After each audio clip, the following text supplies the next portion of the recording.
É muito comum que a primeira abordagem aos dados em um projeto de Data Science seja utilizando a biblioteca do Pandas. É uma biblioteca que nos dá grande flexibilidade na hora de trabalhar com dados estruturados, mas ela não é a única opção dentro desse universo de bibliotecas. Quando você está trabalhando com dados não estruturados como textos, pode ser que não seja a melhor opção. Uma outra abordagem que você pode utilizar para trabalhar com os dados é utilizar a biblioteca Datasets.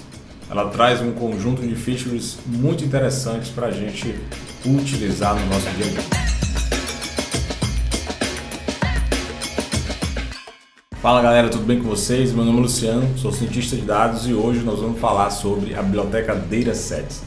A biblioteca Datasets ela foi desenvolvida pela Hugging Face, a mesma criadora da biblioteca Transformers, que adapta ali vários modelos de Deep Learning e traz uma facilidade muito grande na hora de a gente trabalhar com vários modelos estados da arte que trabalham com dados não estruturados, tanto texto quanto imagens ou vídeos. Mas a biblioteca Datasets tem um foco de trabalhar especificamente com os dados. Então, se você precisa pré-processar texto ou pré-processar imagens, essa biblioteca traz algumas vantagens em sua utilização, principalmente em comparação com outras como Pandas que você normalmente utiliza no seu fluxo de trabalho. Não significa aqui que você precisa substituir a utilização do Pandas pelo Datasets. Elas podem até se complementar. Fato é que Datasets ela tem um foco em dados não estruturados e traz features que Pandas não oferece para você. Como, por exemplo, multithread, a possibilidade de utilizar vários cores do seu CPU na hora de pré-processar o seu dado. Além disso, ela também tem uma feature de streaming. Significa que você consegue trabalhar com alta volumetria de dados sem precisar alocar gigabytes ou terabytes de dados diretamente na memória do seu computador. Ele consegue fazer esse passeamento e alocar simplesmente à medida que você for utilizando esse dataset. Todas essas features fazem com que a biblioteca Datasets tenha uma utilização muito importante no dia a dia de você, cientista de dados. Se você quer saber mais, vamos então para o código, onde eu trago alguns exemplos aqui de utilização dessa biblioteca em um conjunto de dados de textos. Vamos para o código. Prontinho, agora a gente está aqui no VS Code com um projeto aberto e tudo que a gente for fazer aqui já está inclusive versionado no nosso repositório no GitHub. Você pode acessar pelo link que está na descrição, fazer o clone para sua máquina e fazer a configuração do ambiente. Se você ainda não sabe como configurar ambientes virtuais para trabalhar localmente na sua máquina, aqui a gente tem um tutorial que explica passo a passo como você fazer isso. Vou deixar um link aqui no card para você acessar, mas o nosso diretório aqui ele tem a seguinte estrutura. Você vai ver que a gente tem um diretório onde a gente vai ter alguns dados, os dados que a gente vai utilizar hoje aqui no tutorial. A gente vai ter alguns notebooks, na medida que eu fizer o upload aqui, o commit para o repositório no GitHub, só vai ter um desses dois notebooks, mas os arquivos de instalação do ambiente você vai ter ali o pfile, pfile.lock, né? E aí só lembrando o que é esse arquivo pfile, ele é todo o versionamento das bibliotecas que a gente está utilizando aqui. Então fica fácil aí de você conseguir reproduzir os mesmos resultados que a gente vai ter aqui. Bom, mas falando agora de fato do Datasets, a única coisa que a gente precisa importar aqui nesse momento é a biblioteca do Datasets. Com o Datasets a gente vai fazer algumas manipulações de dados, né? E para isso a gente precisa de dados para utilizar. Eu selecionei aqui dois datasets que são bastante utilizados na pesquisa de NLP para realizar alguns benchmarks e testes de novos modelos. Um é esse Squad e o que ele é? Ele é um dataset de treinamento para modelo de pergunta e resposta. Então o que é que você vai ter aqui? Você vai ter um título sobre o que se trata o conteúdo desse texto, e aí você vai ter um texto que vai ter o contexto onde vai ter ali a resposta da pergunta. Depois você vai ter uma chave de question answer. E aí aqui dentro você vai ter todo um indicativo, né, de onde começa a resposta e qual é o texto da pergunta. E aí você vai ter vários e vários mesmo objetos aqui se repetindo para que você consiga ter ali dados suficientes para fazer o treinamento do seu modelo. Um outro dataset, e lembrando, esse dataset está em JSON. O outro dataset está em TSV, e aí TSV é semelhante ao CSV, só que o CSV é Common Separate Values, e aqui o TSV é Tab Separate Values. Então, você vai ter um dado ali um pouco mais estruturado, um pouco mais tabular. Então, a gente vai trabalhar com os dois tipos, até para você ver a utilização dos dois e o procedimento é basicamente o mesmo em ambas as situações. Mas e aí só lembrando, eu acabei não falando, mas esse dataset aqui é um dataset de comentários a partir da reviews, a partir de utilização de algumas drogas. Então você tem o nome da droga que foi utilizada, a condição, o review de fato, que é o texto que o usuário daquela droga reportou, né? E nota, data e se esse comentário foi útil ou não. Bom, voltando aqui ao nosso tutorial, você vai ver que a gente tem algumas seções aqui que estão separadas. Cada etapa de pré-processamento que a gente vai fazer, cada manipulação, cada método que a gente vai utilizar dentro do datasets. E aí todas essas separações você pode ver aqui embaixo na linha de reprodução do vídeo do YouTube. Então você pode avançar para alguma manipulação que faz mais sentido para você nesse momento, ou você assiste o vídeo até o final. Mas a primeira coisa que a gente vai fazer é o carregamento desse dataset. E para isso a gente vai utilizar o método load dataset. Eu vou carregar primeiro o objeto, o dataset squared, e depois eu carrego o de comentário de drogas. Eu preciso indicar aqui qual é o tipo de arquivo que está esse dataset. Aí depois disso a gente indica o local dele, passando dentro desse parâmetro chamado datafiles. A gente vai ver que esse datafiles ele tem outras flexibilidades também. E aí você consegue, inclusive, fazer o import desse arquivo por seções. Mas já eu já mostro isso. E veja que aqui eu indico qual é o campo que eu quero extrair desse JSON, né? Se a gente abre o JSON aqui novamente, a gente vai ver que aqui no início tem uma chave data. Então ele vai extrair tudo isso a partir do que tem dentro dessa chave, dessa lista em diante. Se a gente visualiza isso que a gente fez, a gente vai ter o seguinte resultado aqui. O nome do arquivo estava errado ali, proposto pelo GitHub Copilot, mas depois de ajustar, eis o que a gente tem o nosso resultado. Então, o objeto que você tem a partir da utilização do dataset é esse dataset dict. Então, dentro desse dataset dict, você vai ter as seções que ele identificou. Então, ele identificou que dentro desse dataset você vai ter os dados de treino. E aí sim você tem o objeto dataset. A estrutura básica ali que ele utiliza para organizar os arquivos de uma forma um pouco mais otimizada. Ele identificou também que esse dataset ele tem o título, a feature titles, né, como se fosse uma das variáveis, e a outra variável, a variável paragraphs. Então, se você olhar aqui, você observa que de fato você tem esse title e você tem esse paragraphs. E além disso, ele identificou que você tem 442 linhas. Então, você vai ter 42 registros dentro desse title e dentro desse paragraph. Agora eu vou adicionar o arquivo TSV para você ver qual é o processo. Aqui você pode passar o próprio CSV, mas acaba usando o delimitador para indicar que ele é separado por tab e não por vírgula. A separação por tab ela é feita por esse código aqui, essa barra invertida, barra T, e aí sim a gente consegue importar esse dataset para dentro do nosso VS Code, né? E aí o resultado é bem semelhante. A gente tem o dataset dict e aí a gente tem o dataset dentro do que ele entendeu ali, que é o nosso dataset de treino, né? E aí, além disso, todas as colunas que ele identificou. E aqui de fato são colunas, porque esse dado é estruturado diferente do JSON, que é um dado semi-estruturado, e você vai ter chaves, valores, né? Você não vai ter colunas de fato, né? Aqui você tem mais dados, você tem 161 mil, aproximadamente um pouco mais, de 161 mil linhas de dados para serem utilizados.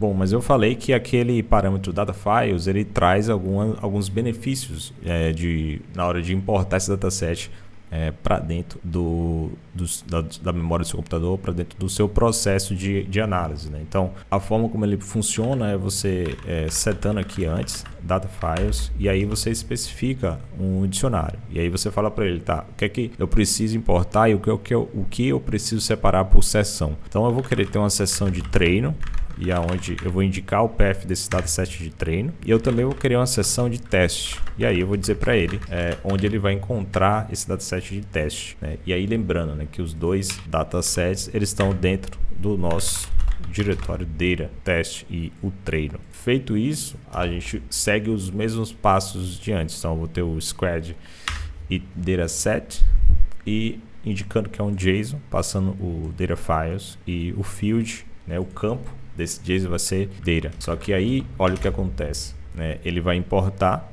e dentro desse objeto, dataset_dict, você vai ter a seção de treino e a seção de teste. Então, beleza, você já sabe como trazer os seus dados do seu storage ali, do seu storage local, do armazenamento para dentro do seu processo ali de análise de dados. Agora você precisa fazer acessar esses datasets, né? Acessar a informação desses datasets. Então, a gente vai para a próxima seção, acessando os dados do dataset.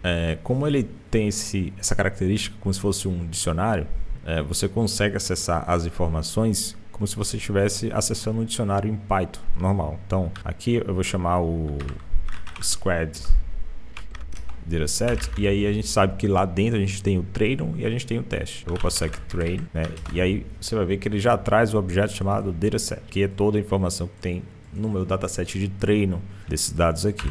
E aqui dentro eu posso especificar qual a coluna que eu quero verificar a informação. Eu vou passar aqui title, e aí ele vai me trazer esse output aqui que vai ter todos os títulos desse campo, né, desse parâmetro. A mesma coisa eu poderia fazer acessando por paragraphs. Aqui ele vai printar muita coisa, porque realmente dentro de paragraphs a gente tem todos aqueles campos de pergunta, de resposta, indicação onde cada um tá. Vou trazer o primeiro item e aí a gente dá uma olhadinha. Então aqui você vê que tem contexto, né? E dentro de contexto você vai ter ali o indicativo da pergunta, da resposta, e aí algumas informações referentes a esse contexto. E aqui de novo um outro contexto, e aí pergunta e resposta. Então você vê que é bem fácil acessar o dado dentro desse dataset. Eu vou demonstrar com o comentário de drogas, e lá a gente sabe que a gente só tem o train, mas aí dentro de train a gente tem várias colunas, né? E aí qual coluna você quer verificar? A mesma coisa, você pontou ali que era a chave train, e dentro daqui eu vou querer o comentário, né, que ele está com o nome de review. Então beleza, eu vou ter aqui todos os reviews referentes às drogas que foram solicitados. Então dessa forma você consegue ter acesso a qualquer dado dentro desse objeto dataset_dict e dentro desse objeto chamado dataset. Então beleza, agora você já sabe importar, você já sabe acessar o dado, mas é preciso interagir com esse dado, né? E algumas coisas que a gente acaba fazendo quando a gente tem um dataset grande para trabalhar é extrair uma amostragem, né? E aqui a gente vai começar a ver alguns métodos que podem ser utilizados em conjunto com esse objeto dataset. Então, para fazer uma amostragem no Pandas, a gente normalmente rodaria aquele sample. E aí dentro desse sample você pode passar uma quantidade de dados que você quer, como fração, e aí você teria uma amostragem aleatória de 10% dos dados, ou 20%, ou 30%, aí depende da quantidade que você quer. Aqui a gente tem um processo um pouco diferente, né? Então eu vou demonstrar aqui para vocês como ficaria no dataset de drogas, depois a gente roda para o dataset do Squad.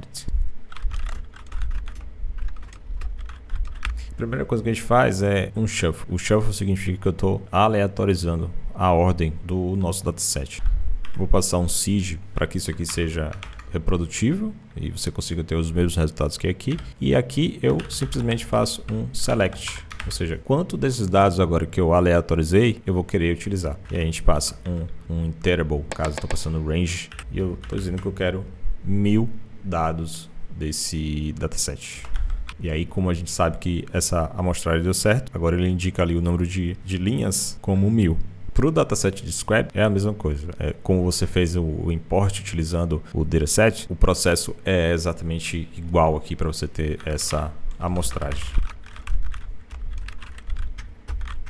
Aqui não deu certo porque o nosso dataset ele acaba sendo menor do que o de drogas, então vou fazer uma amostra de apenas 100 amostras. Então, beleza. Então, o que é que a gente tem aqui? Resultado é que eu peguei o dataset de treino do Scratch, fiz o shuffle e o select em 100 linhas. Então, a gente vê aqui que só vieram 100 linhas. E como você viu, o Scratch ele também tem a parte de teste, mas como eu não fiz a amostragem de dados de teste, ele está me retornando só o objeto que seria semelhante à seção de treino desse dataset. Uma outra manipulação que é comum ser feita utilizando um dataset em pandas é a identificação de valores únicos. Aqui a gente pode obter o mesmo resultado rodando até um comando que tem o mesmo nome, que seria o unique.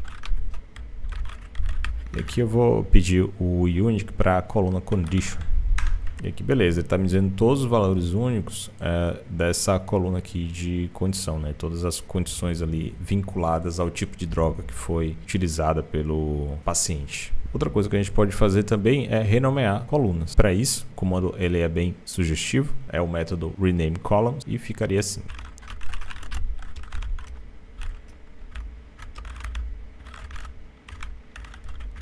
Aqui eu estou renomeando esse unnamed zero, porque ele é um indicativo do ID do paciente. A gente poderia ter o seguinte, né? Em vez de chamar ID, eu vou chamar de patient ID. Então ele está criando um indicativo melhor para o que significa aquela coluna no meu dataset. Então posso printar aqui o dataset e agora a gente vai ver, né, que em vez de ter aquele nome que não representa muita coisa para a gente, né? Agora a gente tem de fato indicando ali que é o ID do paciente, né? É o ID único ali do paciente que a gente tem dentro dessa amostragem de dados. E aí a gente tem também o método map e o método filter, né? A gente consegue pegar os nossos dados, aplicar o map para fazer alguma transformação. E nesse caso você pode aplicar alguma normalização, aplicar alguma transformação no texto, alguma limpeza do texto. Em seguida fazer um filtro por uma quantidade de dados que você quer ou retirando alguns dados que você não quer que estejam presentes no seu dataset. Então eu vou trazer um exemplo aqui para a gente fazer um filtro de valores nulos, e até a gente consegue ver que tem alguns valores nulos aqui, por exemplo, nos dados desse condition aqui, dos comentários de drogas, a gente tem alguns valores none. Então, vamos tirar esses valores do nosso dataset, rodando para isso o map ou o filtro. Na verdade, o filtro primeiro, depois a gente faz um exemplo com o map. Bom, e aqui eu vou utilizar uma função lambda, e aí a função lambda Python é uma função dita função anônima, e essa função anônima ela tem o benefício de você não precisar declarar a função. Basicamente ela existe no momento que você vai rodar esse comando. Isso deixa um código um pouco mais limpo, porque você não precisaria escrever muitas linhas de código para definir o método depois de utilizar, mas em alguns casos ele também pode deixar o código mais complexo, porque a sintaxe ela não é tão autoexplicativa sobre o que está acontecendo. Mas aí fica o seu trade-off, aí, seu entendimento sobre código, como você quer realmente codar isso para utilizar a função lambda ou escrever um método normal. Eu vou escrever um método, depois a gente verifica ali como é que fica. Você escrevendo a função antes e utilizando uma função lambda para isso. Mas aqui o que a gente quer é filtrar como se fossem os valores missing do seu dataset. Esse valor missing, a gente viu que ele está dentro da coluna condition. Então aqui eu vou passar o condition, né? Lembre que o que está entrando nesse filtro é uma linha do seu dataset, né? E aí a sua linha ela tem todas aquelas features. Uma delas é o condition. Eu vou querer o condition is not none. E aí isso é suficiente para que agora a gente tenha um dataset sem valores nulos.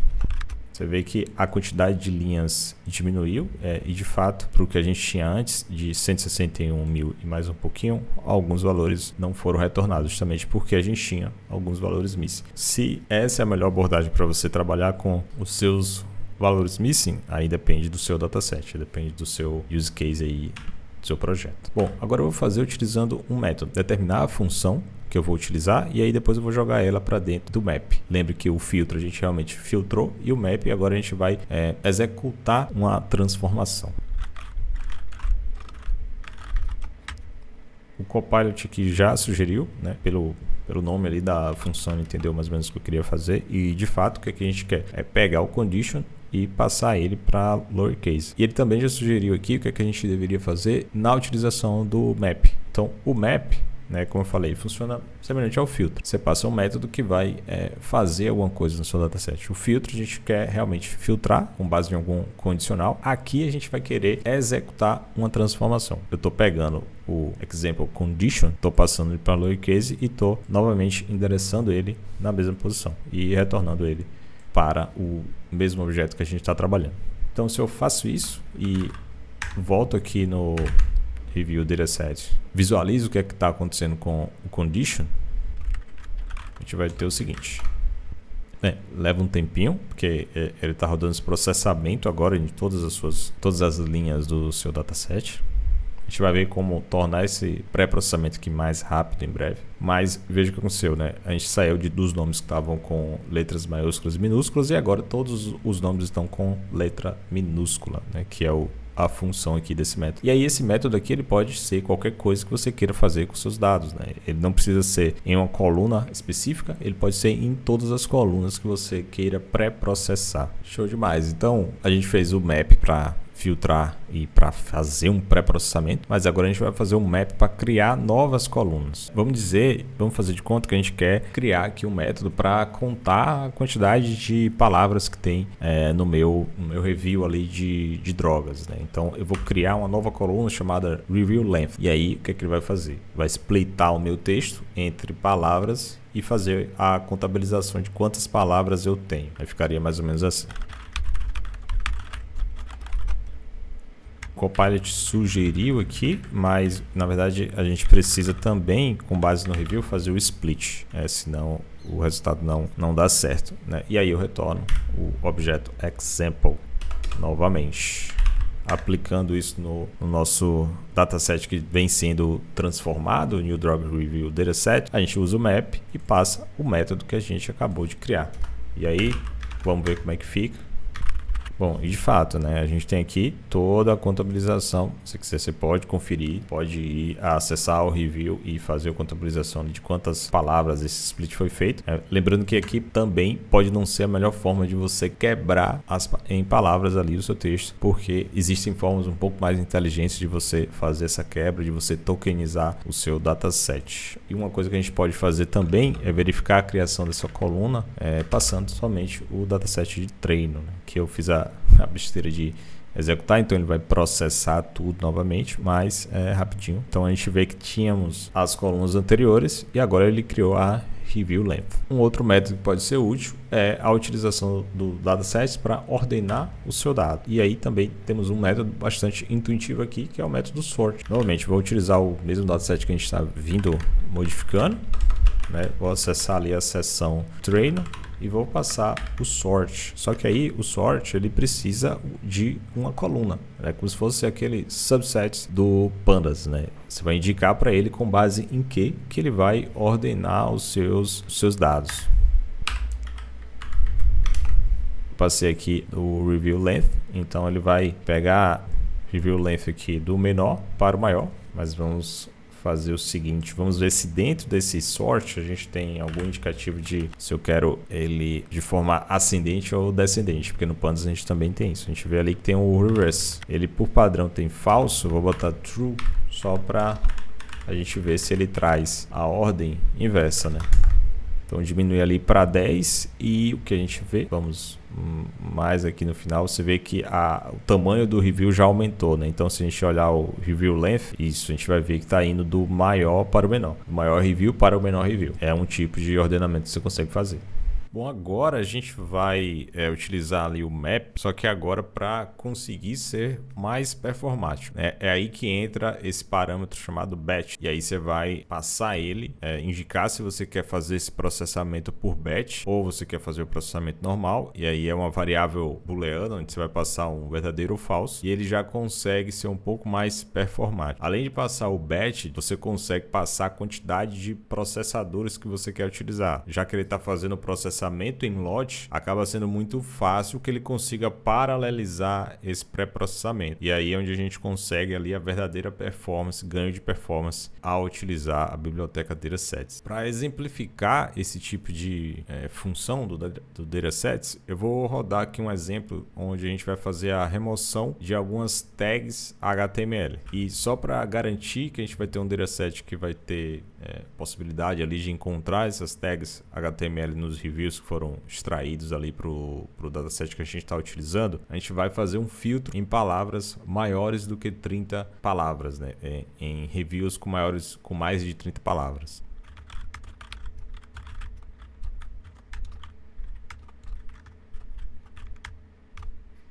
Bom, vocês podem ver que a quantidade de linhas aqui nesse meu dataset acabou diminuindo, porque agora realmente a gente tem reviews maiores para poder fazer, para a gente conseguir fazer esse pré-processamento. E aí, só para que vocês consigam visualizar essa questão de remoção de tags HTML, às vezes quando a gente utiliza algum texto, ou a gente faz um scrap de algum texto, ele vem com alguns caracteres especiais que, quando utilizado para visualizar em alguma página ou em algum outro lugar, ele acaba fazendo essa conversão, né, daquele código para o caractere especial. E a gente consegue tratar isso utilizando uma biblioteca que é built-in do próprio Python, se chama HTML. Então, vou simular aqui um texto, inclusive um texto que está na própria documentação do Datasets, onde a gente tem aqui esse código, que é um código HTML, que seria aquele apóstrofo, onde ele está dizendo que eu sou um transformer chamado Best. Então,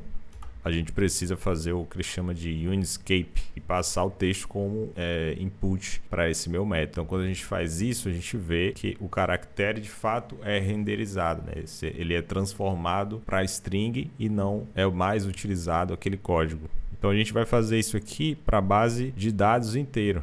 Além disso, a gente vai acabar contabilizando quanto tempo isso leva sem o batch e quanto tempo isso leva com o batch, e a gente setando ali a quantidade de processadores que a gente quer utilizar.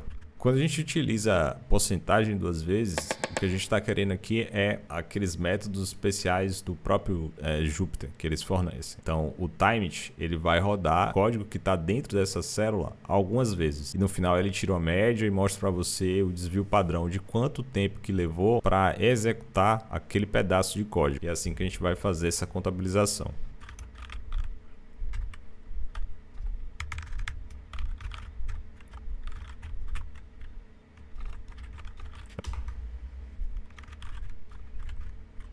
Teve um erro aqui, porque na verdade o objeto que ele está recebendo desse New Drugs Review Dataset, né, ele tem esse formato aqui. Então o que eu quero é receber o valor, né, esse X Review, fazer a transformação com o Uniscape e retornar ele para o mesmo lugar onde ele veio, né, que foi da coluna, entre aspas, aqui da chave Review.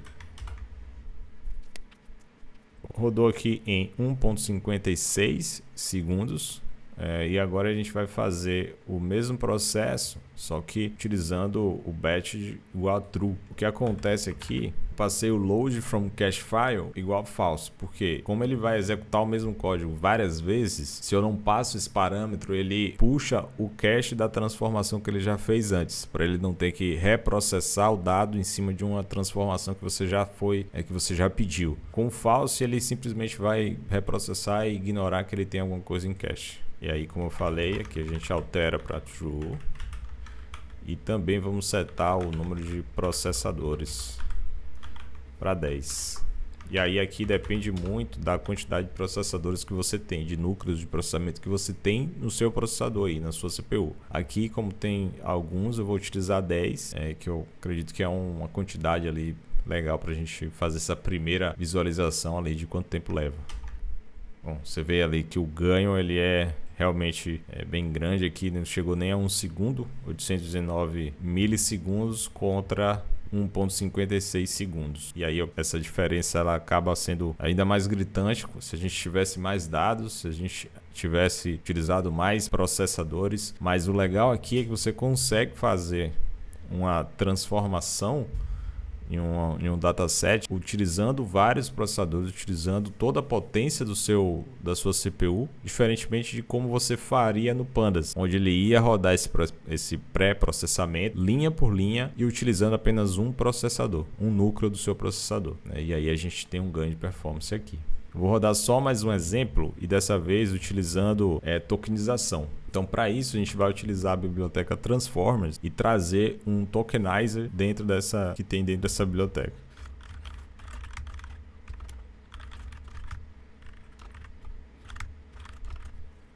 E aqui só lembrando que esse conceito de tokenização ele vem ali do NLP, onde a gente pega o nosso texto e quebra em pequenos pedaços. E aí a forma como a gente quebra esse texto, seja em palavras, seja objetos menores do que palavras, é possível a gente ter diferentes performances na hora de fazer o treinamento de algum modelo de NLP. Aqui a gente vai utilizar um tokenizer dessa biblioteca Transformers que é baseado no modelo BERT. E aí a única coisa que a gente precisa fazer é passar para ele qual é o modelo que a gente quer utilizar. E aí ele vai utilizar isso para fazer a tokenização. Como o nosso map, que é o método ali que faz esse pré-processamento no dataset, ele recebe uma função, a gente vai fazer exatamente isso, né? A gente vai criar a função que vai ser passada na hora de rodar o map no dataset que a gente está utilizando.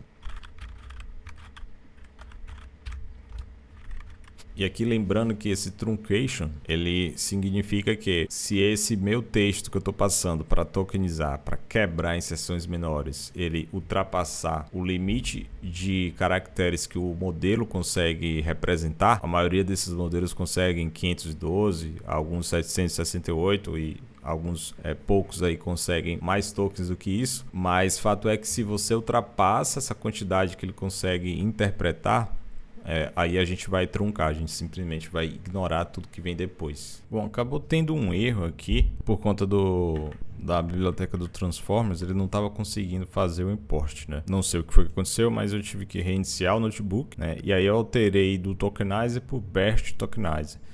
A diferença aqui é que o auto tokenizer ele vai servir para qualquer modelo que a gente esteja utilizando, qualquer arquitetura. Nesse caso aqui, o BERT Tokenizer ele vai funcionar só para as variações da arquitetura BERT. Então, por isso que eu passo aqui o BERT Basic Case. Já o Auto Tokenizer ele poderia ser utilizado com qualquer nome de modelo aqui. Mas no fim das contas, você sabendo qual arquitetura que você vai utilizar, não tem problema. Os dois funcionam da mesma forma.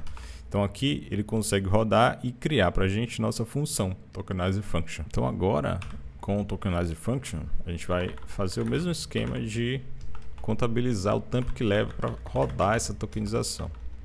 Então vou botar tokenizer de dataset e rodar primeiro ele sem utilizar ali a processamento em lote. Bom, nesse pré-processamento aqui, na tokenização, a gente levou 6.8 mais ou menos segundo ali, com a margem de erro de 46 milissegundos. Então vamos rodar a mesma coisa, só que agora utilizando o processamento em paralelo.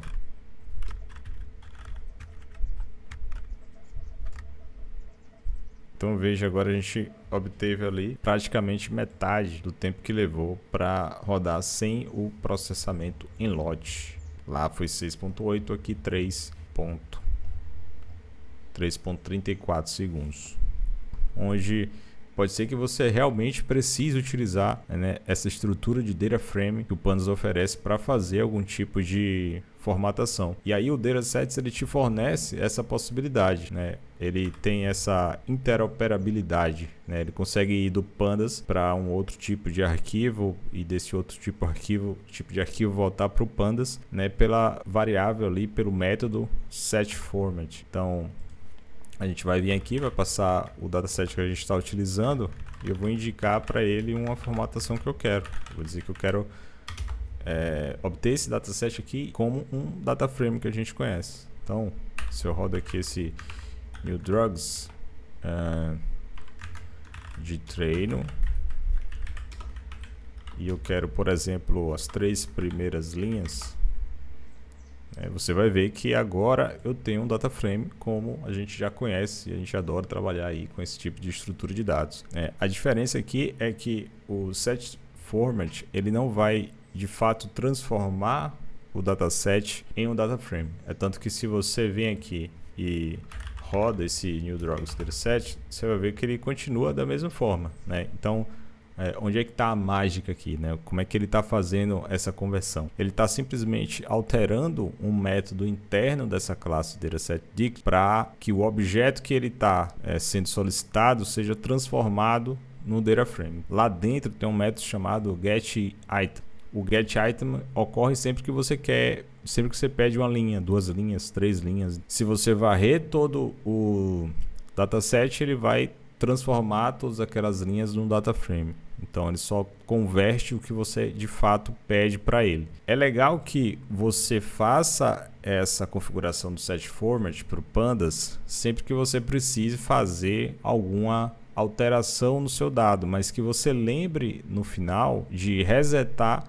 esse tipo de transformação. Então, vamos supor que você transformou para DataFrame, chegou no final, você já tinha tudo que você precisava você já tinha feito tudo que você precisava ter feito no seu dado. Você simplesmente faz isso aqui. Você dá um reset format.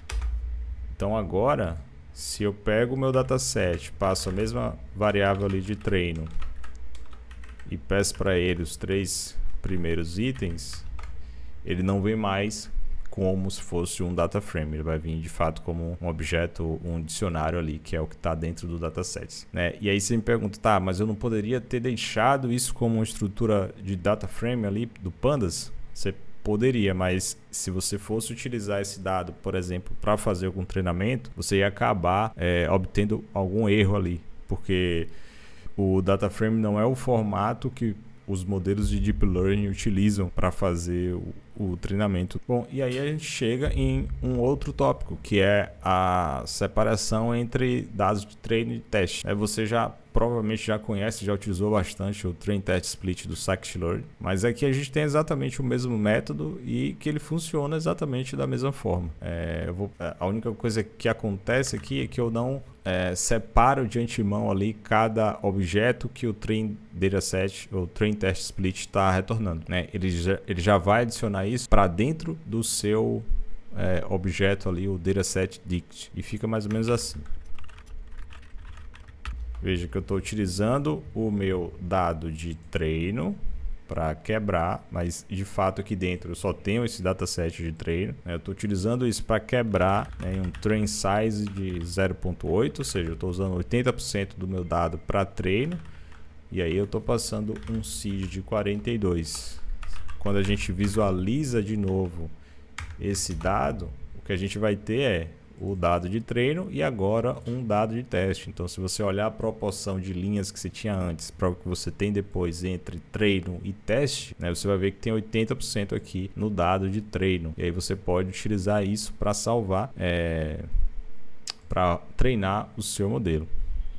E o último tópico que a gente tem aqui para hoje é uma forma de salvar esses dados depois que você fez todo esse pré-processamento, que você já tratou, que você precisava tratar, né? E agora você precisa retornar esse dado para um diretório onde vai ser um diretório ali de dados já curados e prontos para modelagem, né? E aí o dataset ele tem vários tipos de formatação de salvar. Você pode salvar o dataset para um CSV, ele tem um método toCSV, tem um método toJSON, só que a gente vai utilizar aqui o método SaveToDisk, né? E aí a gente vai observar o que ele faz, porque ele cria toda uma estrutura de separação de diretórios de acordo com o que tem dentro do DataSetDict. Então lá você vai encontrar um diretório de treino, um diretório de teste, cada um separado com o dado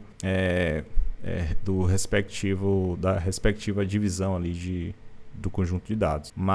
E aí eu vou deixar o link da documentação, inclusive de uma seção do curso da Hugging Face que ele trata exclusivamente do datasets. Então lá você consegue ter mais detalhes de outros métodos de salvar esse dataset na sua máquina. Mas utilizar o SaveToDisk é bem simples. Você simplesmente precisa passar isso aqui e indicar o diretório que você quer utilizar. Eu vou indicar isso aqui como drug reviews E aí, se esse diretório existe, ele já vai utilizar, mas se não existe, ele vai criar, e aí vai criar toda a estrutura e separação de diretórios que a gente precisa. Bom, aqui ele já finalizou, e aí para vocês visualizarem, veja o que acontece aqui com a minha estrutura de diretório, né? Ele salva um arquivo arrow, né? Ele salva um arquivo JSON, né? E um estado, indicando ali o estado do dado naquele momento. Então você tem o diretório Drug Reviews que foi criado, o diretório teste e o diretório de treino. Então essa é a estrutura que ele criou. Então se você precisar importar esse dado novamente, você precisa fazer o load from disk. Então, datasets, import load from disk. Aqui eu não vou endereçar a uma variável, eu simplesmente vou rodar aqui e vou passar qual é o diretório que eu quero fazer essa importação.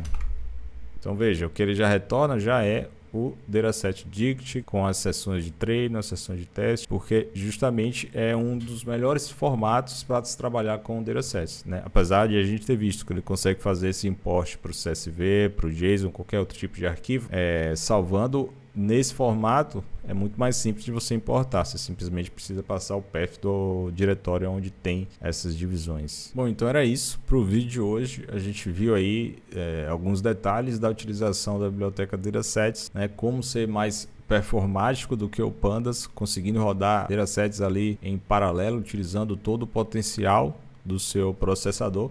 E é isso. Se você gostou do vídeo, deixa aí um like, deixa um comentário se você já utilizou o Datasets em algum momento, se você planeja utilizar essa lib em alguns momentos ali de algum pré-processamento onde Pandas não esteja performando tão bem. Se for um conteúdo útil, compartilha com alguém que você conhece e nos vemos no próximo vídeo.